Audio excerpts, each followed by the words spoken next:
Settle down out there. Come on. Don't worry, when we pass the offering, we'll take plenty of time. I'm Larry Hampton. I'm, what Dad was the third son. For a long time, I was actually the last son, but then something happened and that changed. On behalf of the entire Hampton family, welcome and thank you for being here. We are pleased to be able to celebrate our dad, our brother, our grandfather, our great-grandfather's life, and also just want to express appreciation to many of you who have been part of Dad's life, and some way back and some more recent, but especially those that have really provided support in these last few years. Thank you. I was thinking if we had a dress code for this event, which as you can see we don't, but we, especially in these last few years, the dress code would have been a long sleeve shirt with snaps. Justin, would you stand for us? We would have light colored cargo pants, which frankly, he must have gotten in bulk or something because he had so many and he was always trying to give them away to us as well. And he was sure in his last days that even his tube socks, white tube socks, that the grandkids would want those. We shouldn't just take them to Goodwill. And then two other things that these kind of really light-colored leisure shoes. Hayden, I'm not going to make you stick your foot clear up in the air, but if you see Hayden later, you can see, because he has authentic, real dad-worn shoes. And then Isaac has the hat. And again, if you've seen Dad tooling around captain's hat or whatever. So, if we probably had enough sets of some of those things that several of us could have worn them, but oh well. I think we've gotten rid of most of it by now. In some ways, Dad was a simple guy. In other ways, he was complex. Today, you're going to hear a lot of stories. Family is going to be telling stories. Sorry, we're not going to let you tell your stories, except downstairs when we have the reception. We'd love to hear them. We're probably going to talk long enough that you don't need to tell stories up here, and it'll be plenty long. I've heard that there's like football games and stuff going on today. I'm not sure. Growing up with Dad, there was this kind of lore that went with him. There's these stories that we're just bigger than life, and won't necessarily tell all of them, but like there was the buck sheep story, and Bob's going to tell that later. There's the story of, some of you that are older, my age or older, if you know who James Jury was, the Virginian, there was a TV show. Well, the lore is that the first horse he ever rode was our dad's horse, because they were neighbors, just lived up the road. Dad would ride his horse to school. There's the story of him cutting his toe off up in the tree, trimming the tree, and the whole thing that happened when they went to the hospital about that. Like, well, let me see it, and Grandpa pulling it out of his pocket. Just lots of these bigger-than-life kinds of stories that went with him. But then there's also, just lots of kind of regular stuff that, families go through and all that. I often have thought about the fact that, we learn things from our parents. And some things we learn, we think, I want to be like that. And there's other things that we think, I'm really not going to be that way. And my kids are going, oh, please don't. be that way. And not that it's even, bad things, but just for a different time or from a different time and a different experience. So there's things like a work ethic, that we learn. And, I remember the first time in me hauling hay with the family, and, I threw a bale of hay on the back of the pickup and then sat on the tailgate to ride up to the next one. And Dad said, "What are you doing?" I said, "Well, I'm saving myself." And he very quickly, not too harshly, let me know that that was a part of the deal. We just kept working. I think of his generosity in many ways. He, and again, one of those things was if the car ever wouldn't start, he was the one I called. And even, it's like I'm praying, please, Lord, don't let the car start when he gets here because he's driven all this way. I want it to still not work, so it's been worth his trip. And it even went to the point of, after we were married, we had a couple of little kids. We went to visit relatives in Moscow, Idaho, and our van broke down, not quite all the way there. And, it was a holiday weekend. We couldn't get it fixed. So I called Dad, and Dad and Lyle Wilson drove up to tow us back. And in fact, on that trip, his van that was towing us ended up with a problem, and we had to leave, our van in Hermiston and limp back, and then he and I went the next day with this pickup to get our van and bring it back. So, just those kind of rescue things, and there was never, well, I'm a little busy right now or anything like that. Just he showed up. Dad grew up in the kind of the aftermath of the Depression. That shaped some of his beliefs and some of his ways of being. Again, the work ethic and some of those kind of things, but also one of the things that maybe I've said, well, I don't want to be exactly like that. He didn't like to loan stuff. He'd had some experiences too where maybe it came back in not as good a shape or whatever. But what happened over and over again, somebody would ask if they could borrow something, and he'd say, "No, I don't really loan that out." But then he'd show up at their house with it, and he'd do the work. That was typical. Dad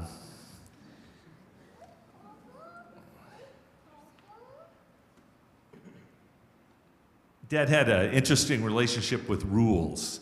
Again, growing up when we did, and being involved in church, all the kind of regular rules back then. Of course, we didn't even say things like, gosh or darn or something. I'm sorry that I'm saying those here, but we didn't say those kind of things, and we didn't go to dances, and we didn't do all these different things. But then it seemed like sometimes the rules, it was more like guidelines. Not to steal from the movie, but so, for example, a number of times when I was 15 or so, 14 or 15, Dad would be working baling hay or something on the other side of town somewhere, and he'd call and say, "Hey, Larry, I need you to bring me some more baling twine, or I need this or that." And, Mom's, "Oh, you don't have a driver's license," and Dad didn't care. Just go. My first time ever driving a stick shift, we drove to Beaverton with me driving the stick shift and him driving the different vehicle because he needed to get his pickup work done. I was sure I was going to get arrested and go to jail for a long time. Didn't happen. But another story that, again, kind of lives for those of us, the brothers old enough, and I'm really happy that Harold Cooney is here today. We, back in the day, the brothers, we were the kind of the main hay crew for Harold and his farm. And, Bob worked there kind of full-time for a while, and the others of us would work as needed to put it in the hay. And so there was one particular time we'd worked, on Saturday, and we'd been working all week, and there was still some hay to put in, and it was going to rain the next day, or it was supposed to rain, or maybe by Monday it was supposed to rain. And Harold wanted us to come and work on Sunday. And Dad said, nope, we don't work Sundays. That's a hard and fast rule. We don't. And, as Dad would do, probably quoted a little scripture there. And Harold, in his wisdom, threw a little bit back at him. Well, what about if your ox is in the ditch? You go and help and do that. And Dad thought about it a little bit and said, well, that's right. And so we all showed up, Dad included, and worked on Sunday and put the hay in. But when Harold wanted to pay us, Dad said, no, we didn't do it for pay. And so again, just some of those things, the rules, but also, you did what you needed to do. Of course, there's the other things, like the dumb things, like us riding on top of the hay load all the way from south of Salem all the way to Newberg, just laying on top of the hay. That may say something about judgment for many of us. I don't know, but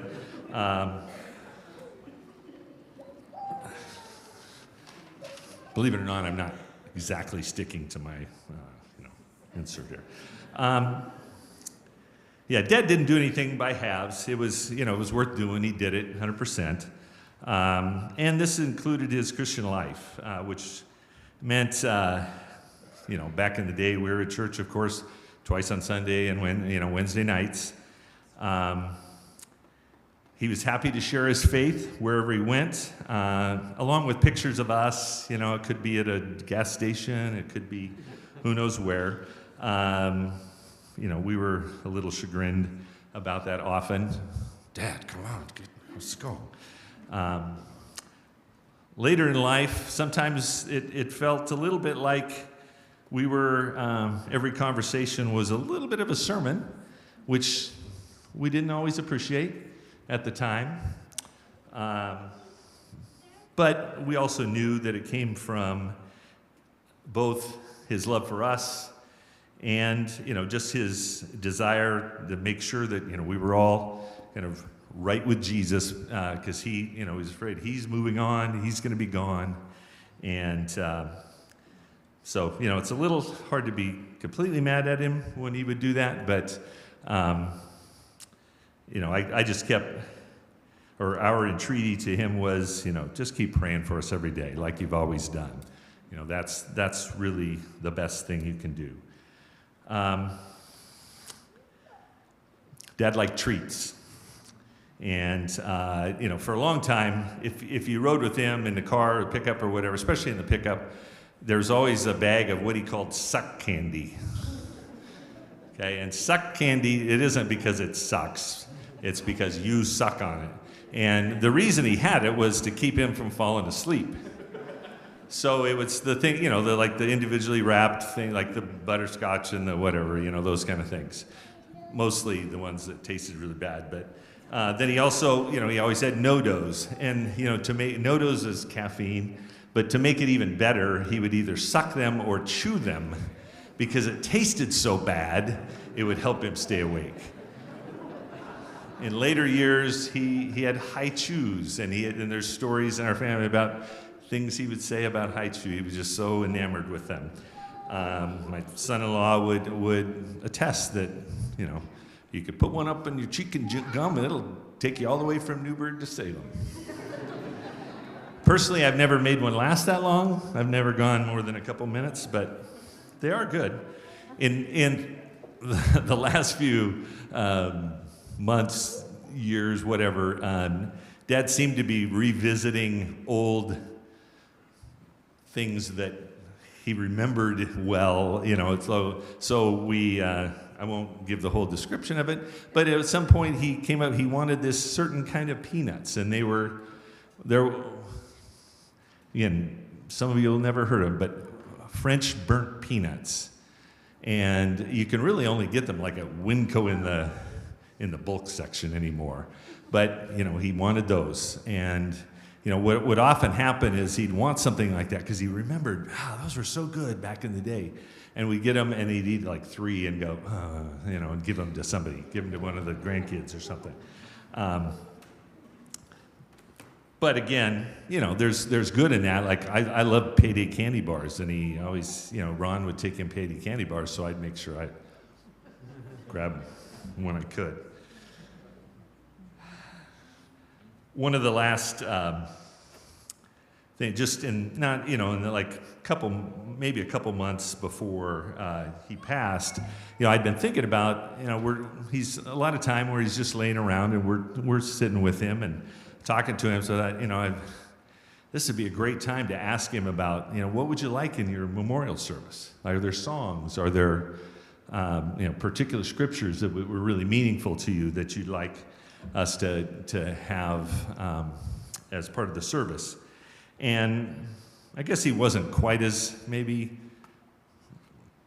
aware at that moment as I thought maybe he was, and so he was kind of rambling a little bit about.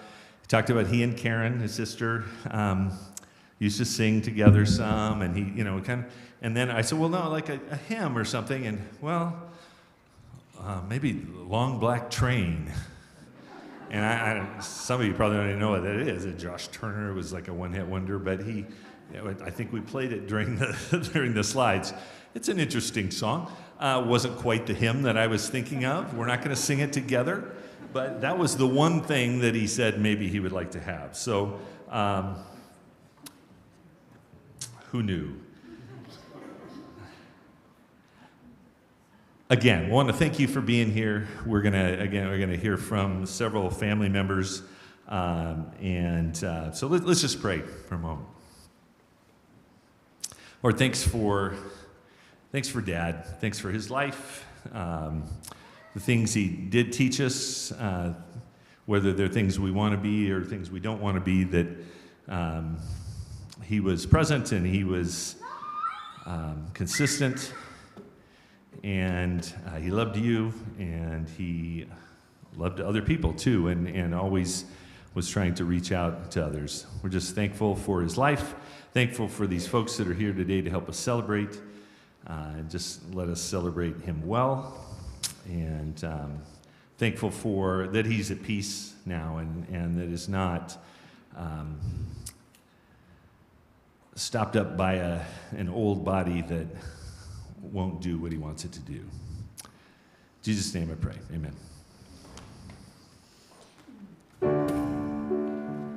You'll find the words to the songs we're going to sing today either in your bulletin or you'll find them on the screen as too.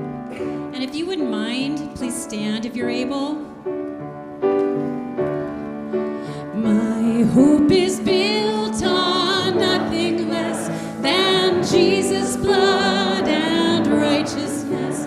I dare not trust the sweetest frame, but wholly lean on Jesus' name. On Christ the solid rock I stand. All other ground is sinking sand. All other ground is sinking sand. When darkness hides his lovely face, I rest on his unchanging grace. In every high and stormy gale, my anchor holds within the veil.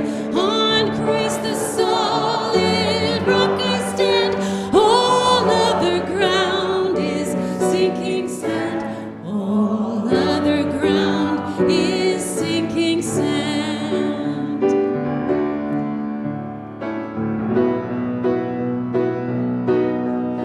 When he shall come with trumpet sound, oh, may I then in him be found, dressed in his righteousness alone, faultless to stand before the throne.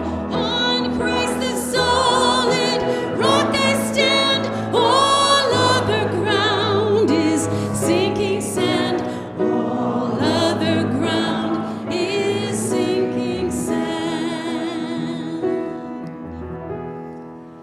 Please be seated.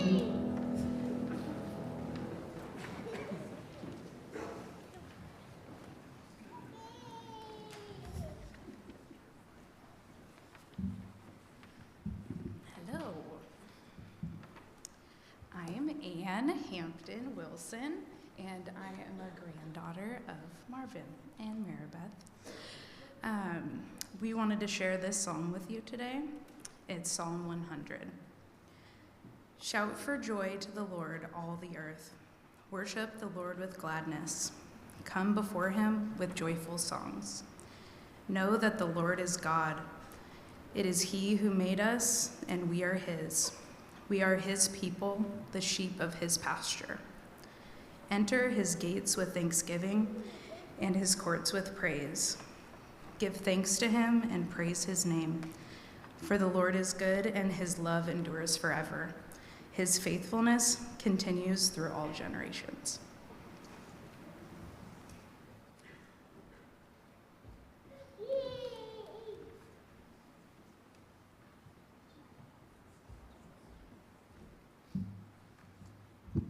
Hello. I am Joseph Hampton, and I'm the third child of the third child and the 9th grandchild, so you can do the math. This is the eulogy. You can follow along on page 3. Marvin David Hampton was born May 1st, 1930, in Salem, Oregon, to Lillian Bell Pack Hampton and David Marvin Hampton. He grew up on a farm south of Salem along the banks of the Willamette River and attended several neighborhood schools. A sister, Karen, was 5 years younger. Marvin's mother occasionally took him to Sunday school at a nearby Baptist church, but sometime in Marvin's teen years, Oscar and Ruth Brown, pastors at nearby Rosedale Friends Church, visited the family and invited them to attend. They became active in this local meeting, and Marvin attended Friends churches the rest of his life. He graduated from Salem Academy High School in spring 1948 and enrolled at George Fox College, then Pacific College, the following August. At George Fox, Marvin was a member of the football, basketball, and track teams. His record time in the 440-yard run stood for nearly 2 decades. While in college, he met Maribeth McCracken, and the couple was married November 1st, 1953, before Marvin immediately moved to Tennessee, where he served in a non-combatant role in the U.S. Army. Maribeth joined him there in early 1954. After completing his military service, Marvin and Maribeth returned to the Northwest, where they lived in Salem, and where Marvin worked on neighboring farms. He finished his college degree in 1957 and began teaching elementary school in Orenco, Oregon, near Hillsboro. During these years, they had 3 sons. Robert David was born in Salem on August 9th, 1955. Richard Marvin, born in Newberg on May 23rd, 1957. And Lawrence Randall, born April 2nd, 1960, in Hillsboro. A 4th son, Ronald Joseph, joined the family October 6th, 1969, after the family had moved to Newberg in their home on Chehalem Mountain. Marvin's teaching career included several years at Orenco, where they attended Hillsboro Friends Church, Mabel Rush Elementary, where I work, in Newberg, and Sherwood Elementary and intermediate schools. Marvin resigned from Sherwood Intermediate in 1977 and taught for a short time at a private school. He worked various construction jobs before joining Newberg School District custodial staff. During the summers he was teaching, Marvin enjoyed farm work, cutting and baling hay, gardening, raising cattle. The family often went camping and fishing or visited friends and family with their pickup and camper. When Bob joined the wrestling team in high school, Marvin became an avid fan of the sport, and that interest in wrestling continued through sons, grandsons, and great-grandsons. After Maribeth retired from her work as a legal assistant, Marvin and Maribeth traveled to Kenya, Argentina, Honduras, and around the Northwest on short-term mission trips, helping with construction and other projects. He enjoyed fishing, often with longtime friends, hunting, gardening, and caring for his property south of Salem. Marvin was faithful to keep in touch with extended family and friends with whom he had become close in his earlier years.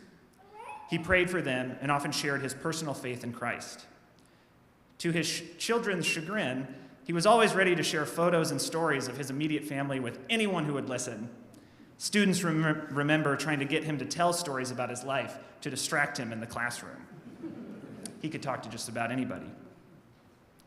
Marvin and Maribeth were members of Newberg Friends Church for most of their lives, singing in the choir and participating in the Crusaders Sunday School class, where they made many friends. They supported missionaries through the Northwest Yearly Meeting, some of whom were family members. When Maribeth died in 2022, Marvin continued traveling back and forth to his farm property south of Salem, where he busied himself with chopping wood, clearing out blackberries, and other maintenance tasks. His last trip to the farm was with grandson Justin in July. Marvin was preceded in death by his son Dick in 2012 and wife Maribeth in 2022. Marvin passed away peacefully at his home in Friendsview Retirement Community on Tuesday, August 12th at age 95. He is survived by his sister, Karen Pearson, his remaining 3 sons, Bob, wife Sherry, Larry, wife Paula, and Ron, wife Erin, and daughter-in-law Bonnie Rees, 13 grandchildren, and 11 great-grandchildren. Thank you.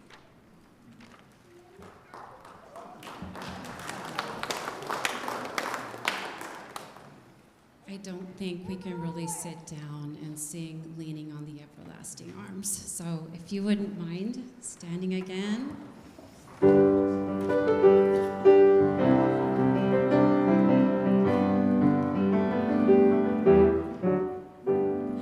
What a fellowship, what a joy divine, leaning on the everlasting arms.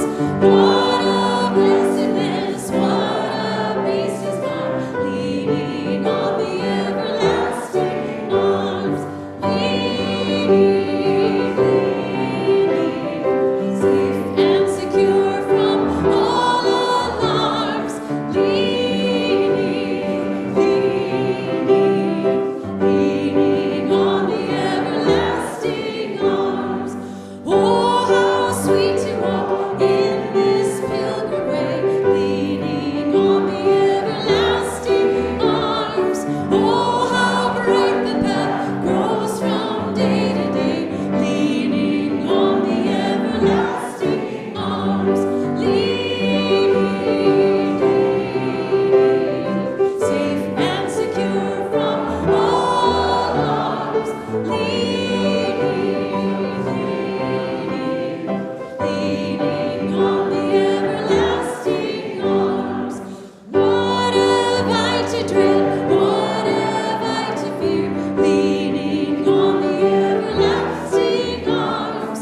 I have blessed peace with my Lord so near. Leaning on the everlasting arms. Safe and secure from all alarms. Leaning on the everlasting arms. Thank you. You can be seated.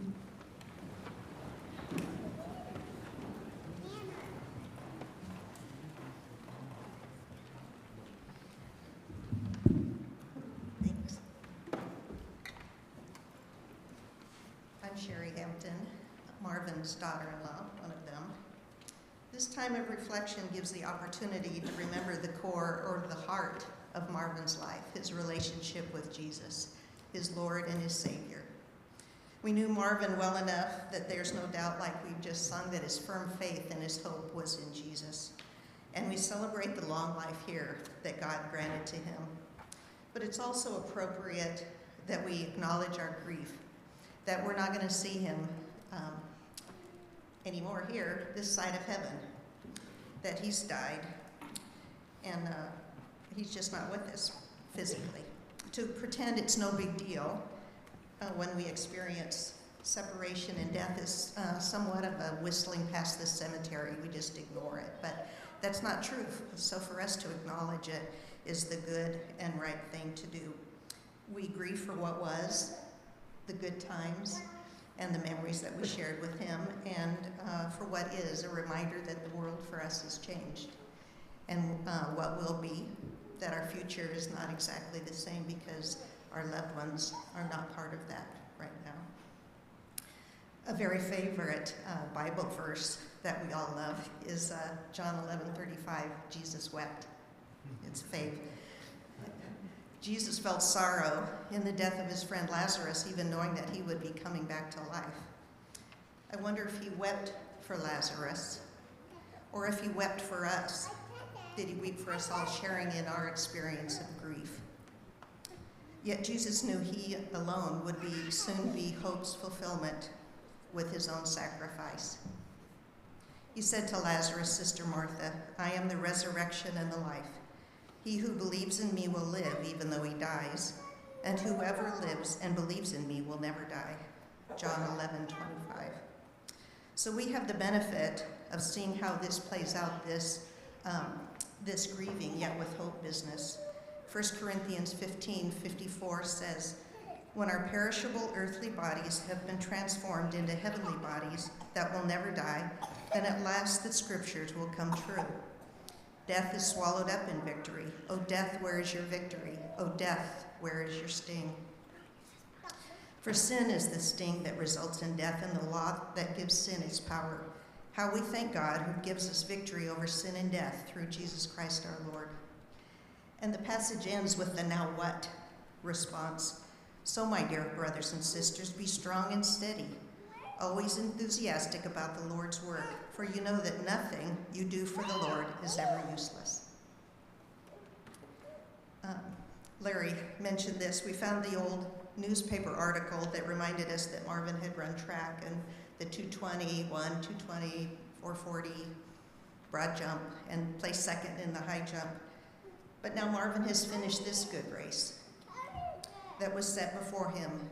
He and Maribeth's greatest desire was that all their family and friends would step into the journey of following Jesus.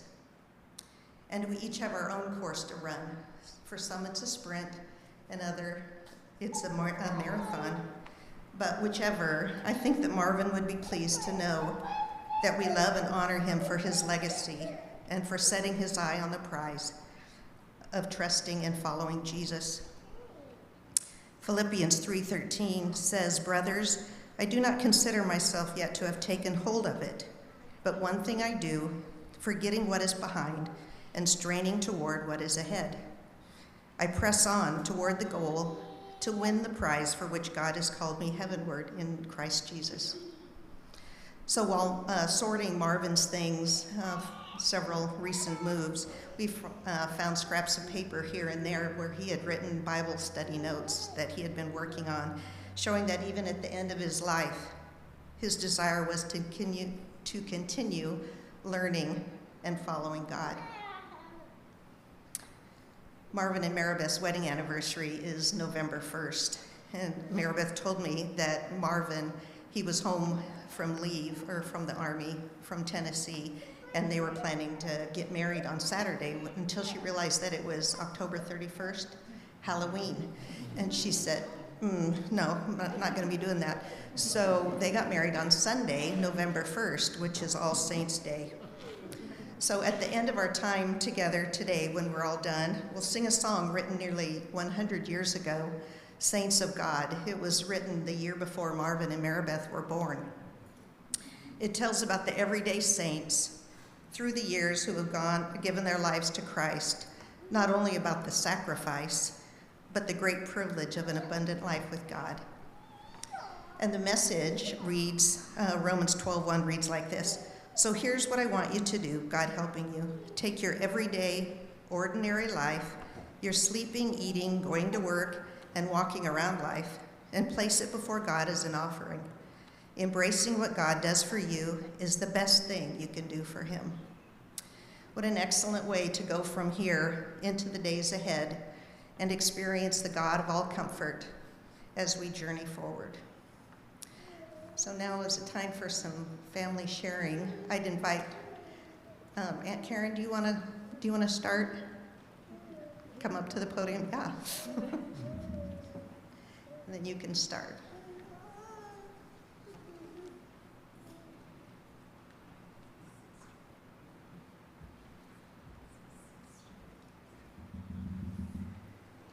Growing up with Marvin was an adventure, to say the least. He loved to tease, and I seemed to be this prime target. The thing I probably remember most vividly was that he set up a situation that was most memorable in my childhood. We both loved our pony, and I learned to ride when I was 3 years old. And when I was 5, I was riding in the saddle, which was rare, actually. And Marvin got the idea that he wanted me to pull him along in the wagon. So he tied a rope to the wagon and to the saddle horn, and everything went fine on the straightaway. But those of you who remember the farm know there was a square corner, and I wasn't wise enough to know to swing wide.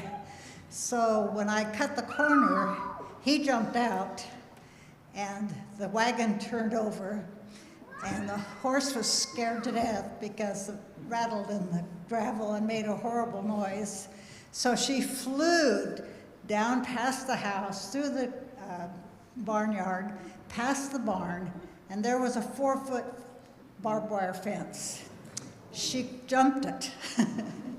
And I hadn't had the experience of jumping. But I made it, I stayed on. I remember my mother coming running from the house with flour on her hands and face as white as the flour. But once the wagon was gone, hooked on the fence, the horse calmed down, and that was it. So anyway, I miss my brother.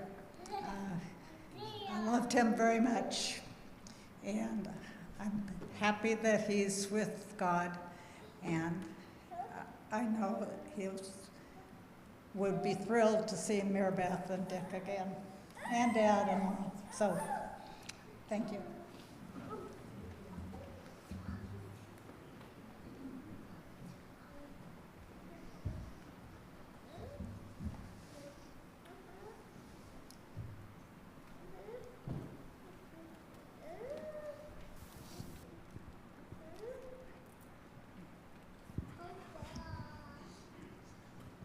Okay, I'm Bob, the oldest son, and what I would like to do is to have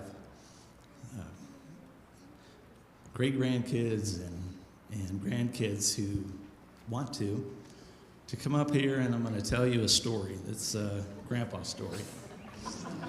And you don't have to do anything, or I won't make you do something weird, but I'll try and tell it in the fashion that I remember it being told to us as we were growing up.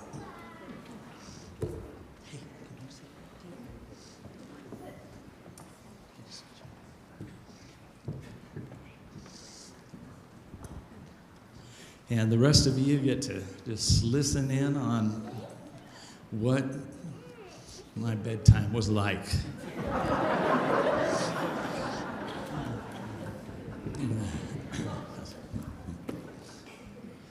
In some parts, Nana didn't want me to tell it the way that I like it.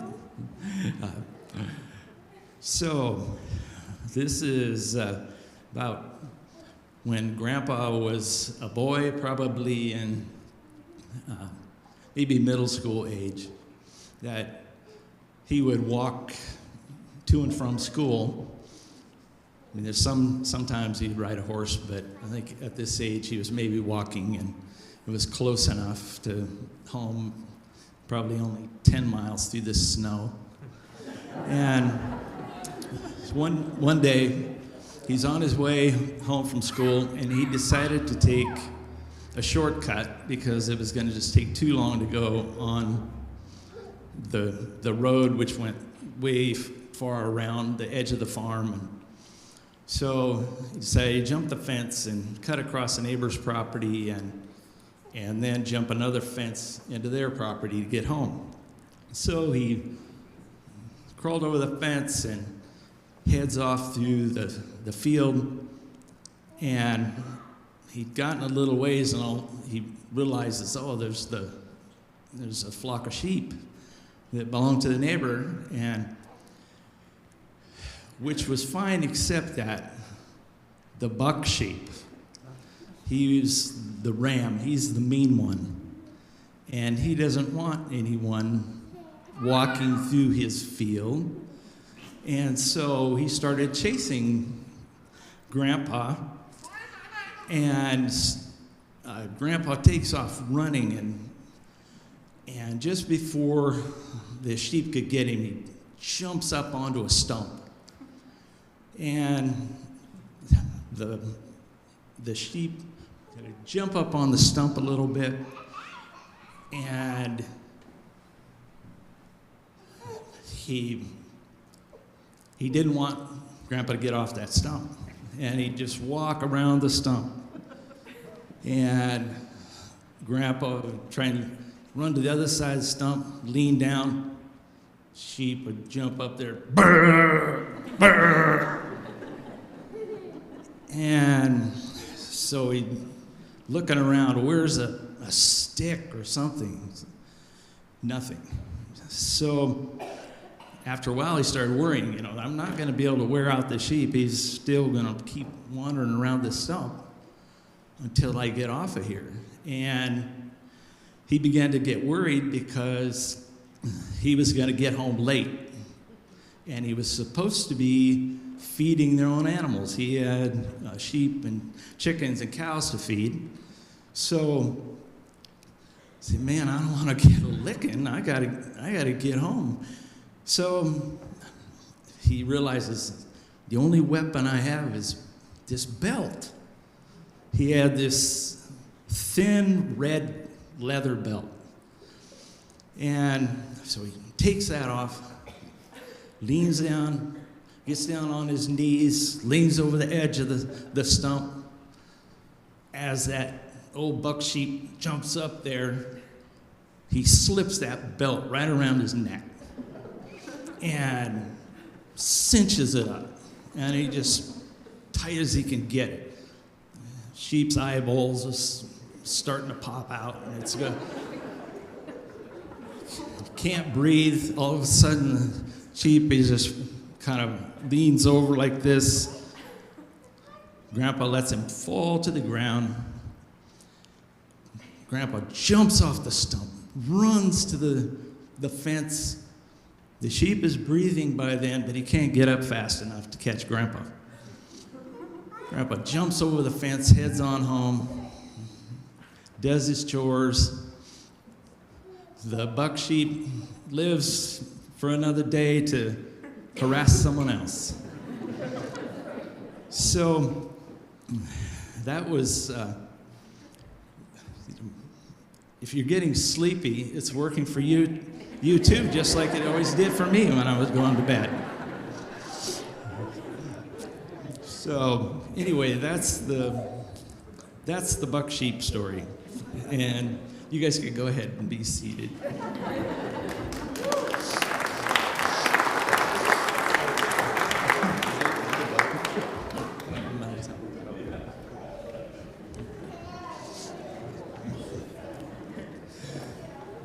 So when we moved Mom and Dad from their house up on the hill down into town,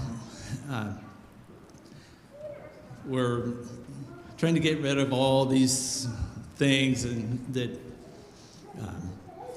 well, who's going to take this? Who's going to take that? And I said, well, I don't really need a TV. I don't need a couch. I'm not really interested in all these things. What I want is that belt. Because I've got a licking with that belt a few times. And in fact, I didn't mind so much getting a licking with that red belt when I got the story along with it. So I'm telling Justin while we're packing up stuff, I want to find that belt. I know it was always hanging right here in Grandpa Grandma's room, right here with all these other belts, and I don't see it. Yeah, so Justin says, well, Grandpa told me he took that to Goodwill a long time ago. Yeah.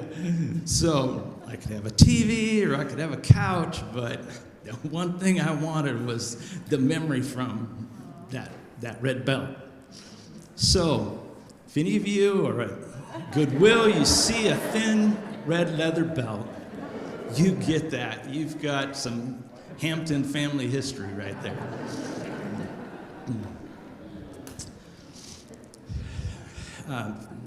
For those of you who know Dad, you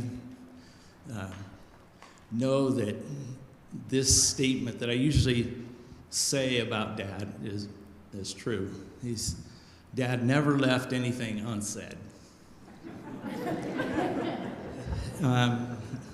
Much to your chagrin at times. And because you never knew what, it's not going to be the way that I said it. And when I was on the wrestling team, there was one of my buddies on the team, Charlie, who talked to me one day, and see, Dad would always come to wrestling practice. And I thought, you don't have to come to all my practices. It's enough just to come to my matches. But no, he wanted to be there even for practice. He'd get off his teaching job at school early enough that he could rush on home and watch practice and talk to all the guys on the team and the coach. And when you're young, when you're in high school or even before that, you're worried about what are people going to think of my dad? What's he going to say that embarrasses me? This Charlie one day comes to me, and Charlie didn't have parents. He and his sister were raised just by his grandmother. Nobody ever came to his matches. And Charlie said,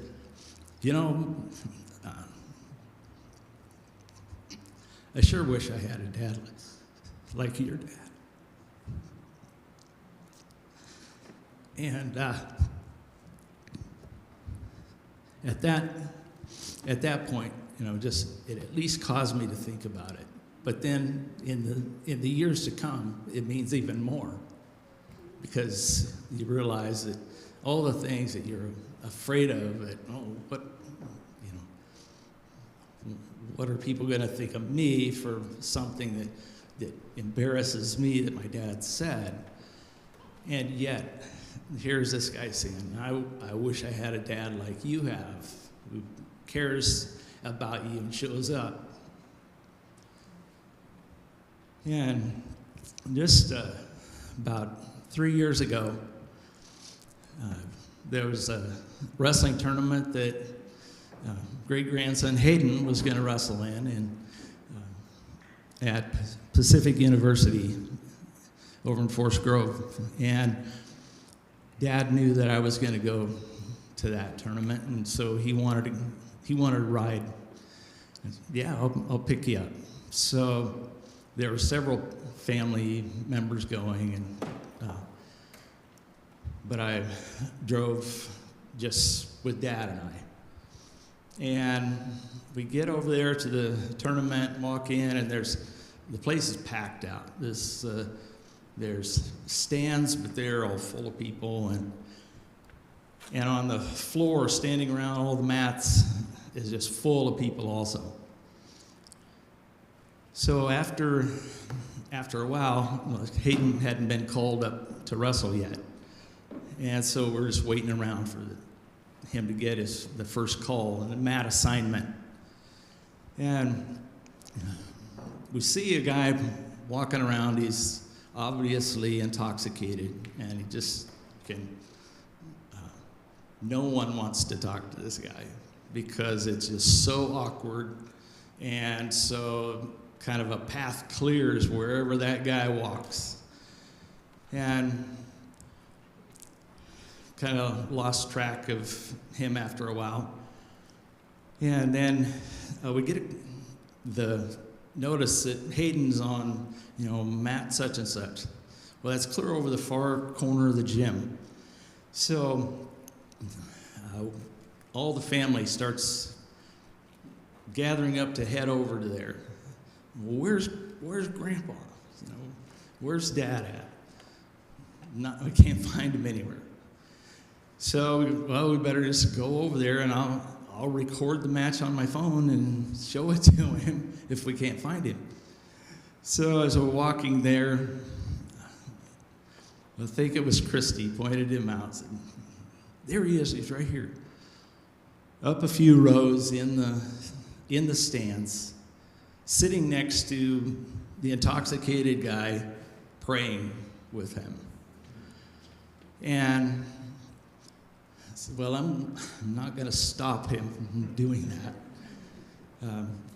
That's going to be a highlight of this tournament for him. So we watch Hayden's match. I record the whole thing, and later on at the end of the day, we're going home, and all Dad can talk about that day is, I got to talk to this guy and tell him about Jesus, because this guy said, I was a coach. I was a women's coach for several years, and some of the young women are wrestling here today that I coached them, and I just wanted to come and see how they do, but my life is really falling apart, and I don't, I can't hold it together anymore. And so Dad told him, you don't have to live like that. God has a better plan for you. And I wanted to share that with him. And so he prayed over him. And then I showed Dad the video of Hayden wrestling. He didn't miss the match after all. So there's things that, when you maybe worry about what your parents are going to say, or sometimes you just need to remember that maybe the things that you're not willing to say, that God wanted somebody to say it, and Dad's never left anything unsaid. Now we're going to open it up to the other family who would like to tell a story or say something about Grandpa. And if you come up to the platform, you use the stationary mic. I'm going to shut this one off.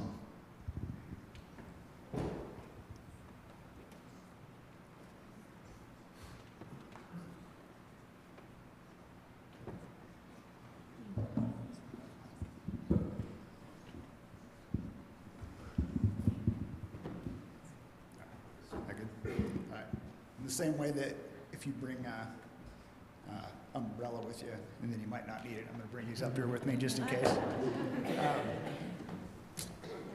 I picked this shirt out today because it's something that Grandpa liked. It was one of his favorite shirts. He liked to wear bright colors. He got it at I think it was a swap meet down in Arizona when they would go snowbirding down there. And I decided, I asked Christy whether I should wear this or a muscle shirt that Grandpa used to like to wear too. Since this had a collar, we decided this would be more appropriate. So that's what I went with. I wrote some stuff down last night. When I spoke at Grandma's funeral, I wrote stuff down, and in some ways, I thought maybe I should just get up here and kind of let it fly. In the same manner that Grandpa kind of would do, but I also realized that you guys have stuff to do the rest of the day, so I'm going to limit it to 45 minutes. So what I got here, anybody who doesn't know me, I'm Justin Hampton. I'm the oldest of the grandkids. I guess what I'll start out with is I'll paraphrase a verse that Grandpa used to tell me a lot from a young age, and it's part of it anyways. It's Luke 9:59 through 60, and he would say, "Let the dead bury the dead." He would say that all the time, and as the oldest of the grandkids, I had an opportunity to spend a lot of time with Grandpa as a young kid, and the verse was not only a little bit disturbing, but didn't really make sense to me. He told me this was a verse that his father quoted to him, and apparently stuck with him, because I remember it saying many times in reference to different friends and family that had passed. While on one hand it seemed callous, I also knew that he didn't mean it that way. And of course, what the verse is really referring to is focusing on the spirit over the physical body. As I got older and learned more about him, I found out that his father had passed away at the age of 65, and it had a profound impact on him. In the back of his mind, he always felt that he was going to go at the same time. Turns out he was way off. He made it another 30 years past that. And but he often joked about living on borrowed time. And whenever we would talk about the future, he'd always say, "Lord willing," because he understood that to be true. Grandpa and I were so close. Hearing him talk like that always bothered me a little, but he just kept plugging along. And I came to understand that he talked like this because he had a clear understanding that this earth was not his home. Grandpa was a character. He had all kinds of funny sayings and would say things that either kids wouldn't understand or maybe shouldn't say these days, and that have kind of passed on with his generation. But he never met a stranger, I think has been brought up today. And as a young kid, it seemed, completely normal to me. But then as I got older and became a teenager, it could be embarrassing when you go places and be around a waitress and stuff, and he would tell all kinds of different things. But really, he was proud of his family, and he wanted to talk about that, and that was his way of doing that.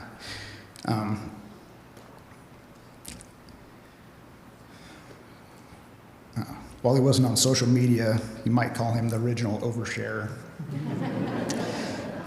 He had a habit of telling stories about people, and if he didn't know who the person was, then he would start playing 6 degrees of separation until he could find somebody that you knew. On the surface, that could be frustrating, but as an adult, I realized the real reason he did this was because finding a human connection with others was so important to him, and I never saw him miss an opportunity to share his faith with others.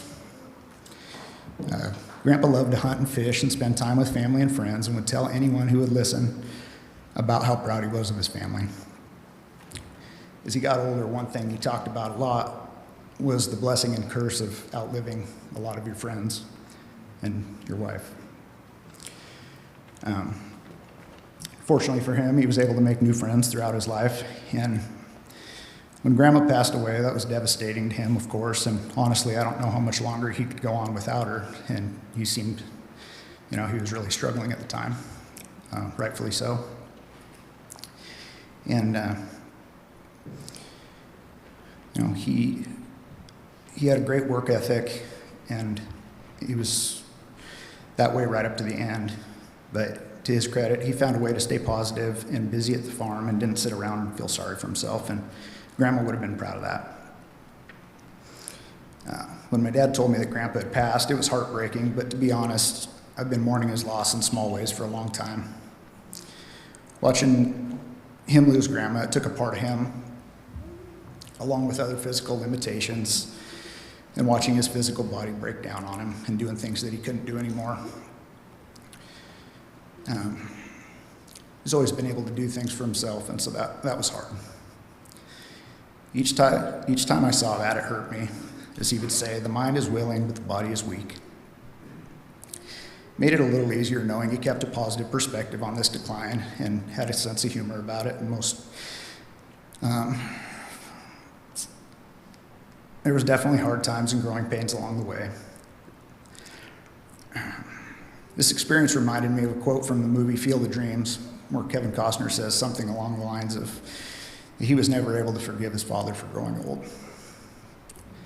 And I kind of felt that way sometimes watching that. I guess it's kind of a selfish way to look at that, especially considering that I've had both my grandpas all the way to age 44. But for me, it was still a hard pill to swallow. I could literally go on for hours with stories about our adventures together and all the things he taught me.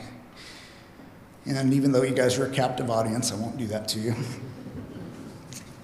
I'll close by saying Grandpa would be pleased to know that all of you here felt impacted enough to be here today, and thank you for coming. In his honor, I would ask that you challenge yourself to seek out someone who needs help with something, and if you can't do it physically, take the time to be a friend to someone who needs it.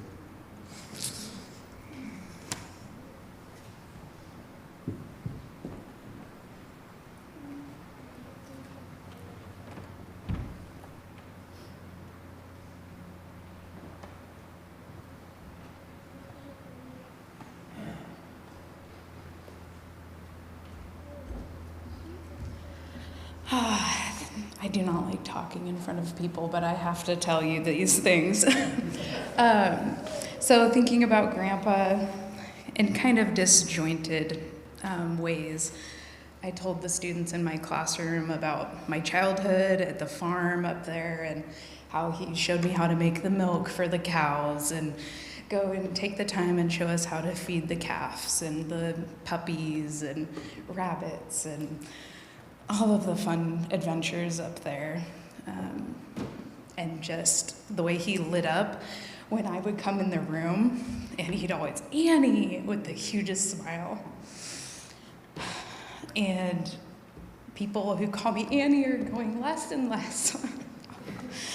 When I was reading the Psalm this morning, trying to get it fresh in my mind, and how at the end it's faithful through all generations, and thinking about all the prayers that Grandma and Grandpa raised up for me. And who knows where I would be without them.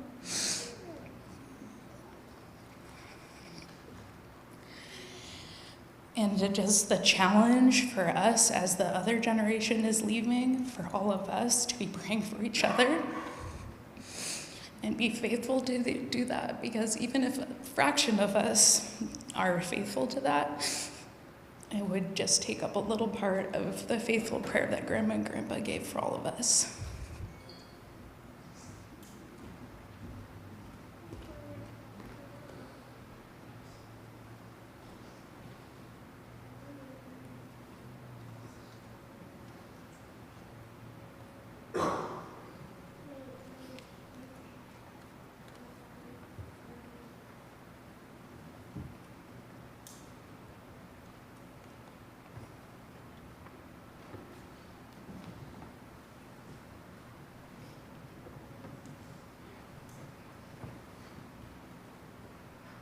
Would you like to share?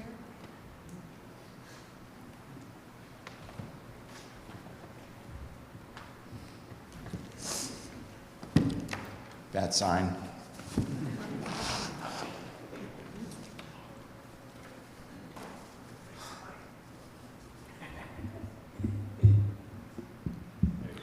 I'm Ron Hampton, the last of the Mohamptons. Well, last of Dad's Mohamptons.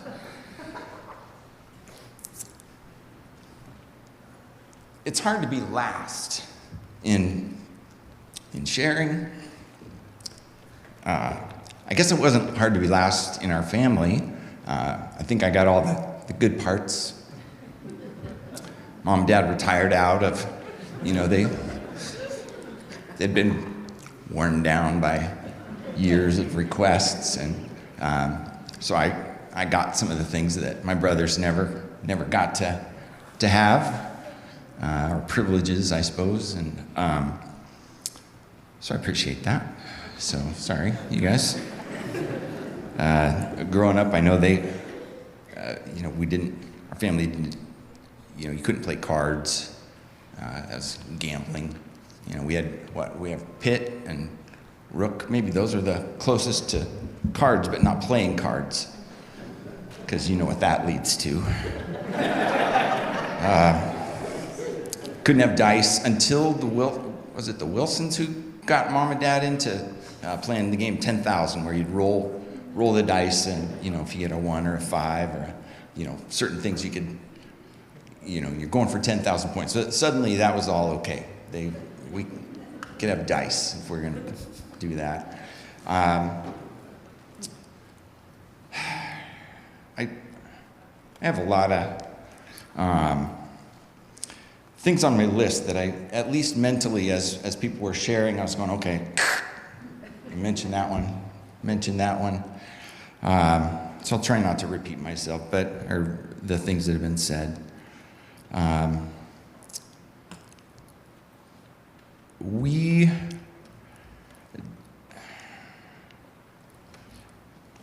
don't know, maybe I better just share what I originally had thought here. I don't want to go too off script. I wanted to be able to share just, we found this book that our brother Dick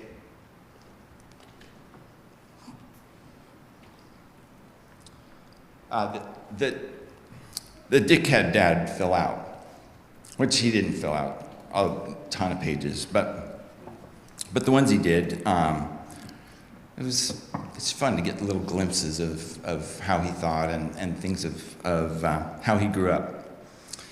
I think it bears mentioning that years after Dick's death,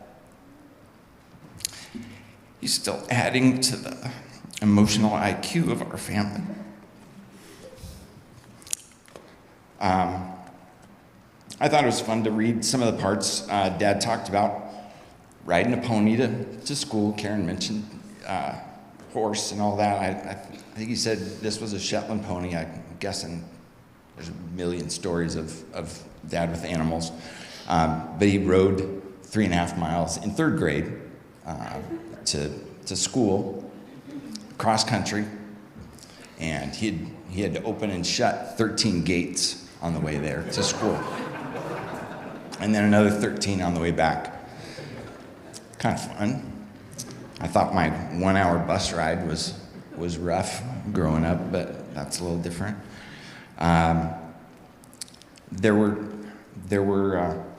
We have a lot of farm stories and have heard a lot of good ones. You didn't hear today about the resuscitating a calf that I think Bob and Larry were working on, and they suddenly passed out, and they were pretty sure he was dead, and they gave it mouth to nostril resuscitation, because they knew how Dad was going to feel if that calf didn't make it.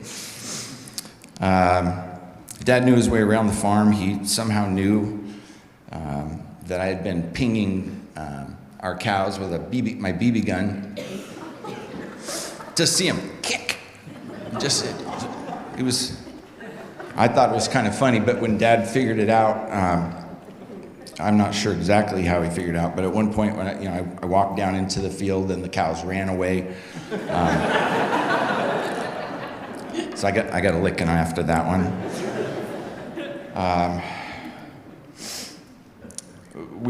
You've heard about Dad being persistent and single-minded and sharing with anybody who would listen, and some who wouldn't. Present company included sometimes. But we always knew that Dad he was there to help us. You could rely on Dad. He had a few things that I remember him always saying. And if you know it, you could complete this sentence with me. If a task is once begun, you never leave it. You never leave it till it's done. He kept going. And that's the thing I appreciate about Dad. He kept going. After Mom died, as Justin said, boy, that was rough. But he kept going. He also kept going driving. we probably should apologize to you all for some of that. He drove until, I mean, it was past his 95th birthday, I believe, because he got his license renewed automatically, which apparently that's a thing. We had, strenuously objected for that, but when he did, shortly after that, give up driving, it wasn't on his own. It was, we had some real conversations. Dad wasn't super big on conversations. He preferred to tell us what he was thinking on those, but in the end he did. He stopped driving, and he was pretty mad for a little bit. I think that's the only time I ever yelled at him. It's probably not true. But yeah, I remember saying, Dad, just stop. I have good news. We're okay with this in this particular situation. And it took a bit, Dad. But he got there, and it was in a couple days he was saying, yeah, that was the right thing. When it came time for him to move rooms at Friendsview Manor, boy, it was clear to us, and it wasn't clear to him. And he had to hear the hard conversation of, no, this is what needs to happen. And it was just another loss of independence. And he handled that, like an hour, 2 hours later. He's like, okay, that was the right thing. And the next day, he was like, they're bringing me meals here. Yeah, this was the right thing. And so I appreciate that about Dad. He felt very strongly about everything that he felt. He felt it very strongly. And I appreciate him so very much. People keep offering condolences, which is, I appreciate that. That is right. It's true. This is a loss. There is. There's nobody like Marvin. But he was ready, as the scripture refers. He ran the race all the way to the end. He kept the faith. He looked forward to all that awaited him in heaven. So this is a celebration. There's just no doubt.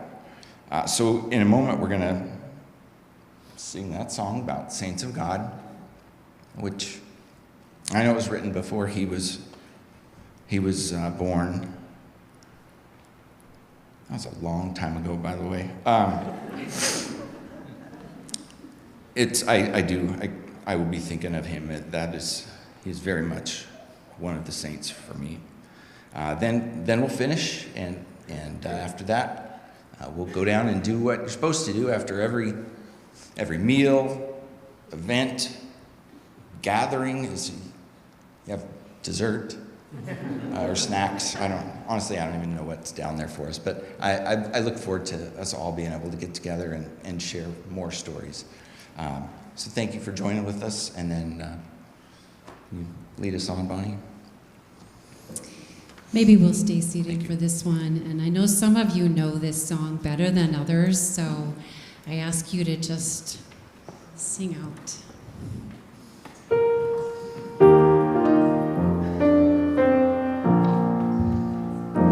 I sing a song of the saints of God, patient and brave and true, who toiled and fought and lived and died for the Lord they loved and knew. And one was a doctor, and one was a queen, and one was a shepherdess on the green. They were all of them saved.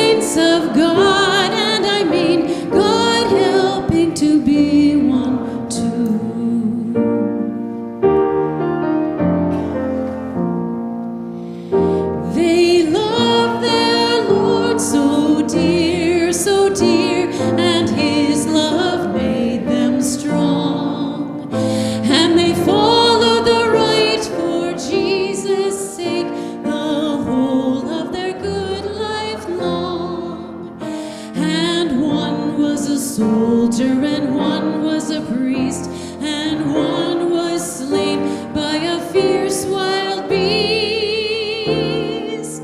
And there's not any reason, no, not the least, why I shouldn't be one too.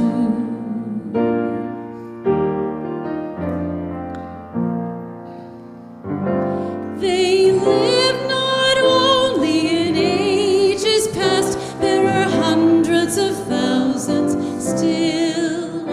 And the world is bright with the joyous saints who love to do Jesus' will.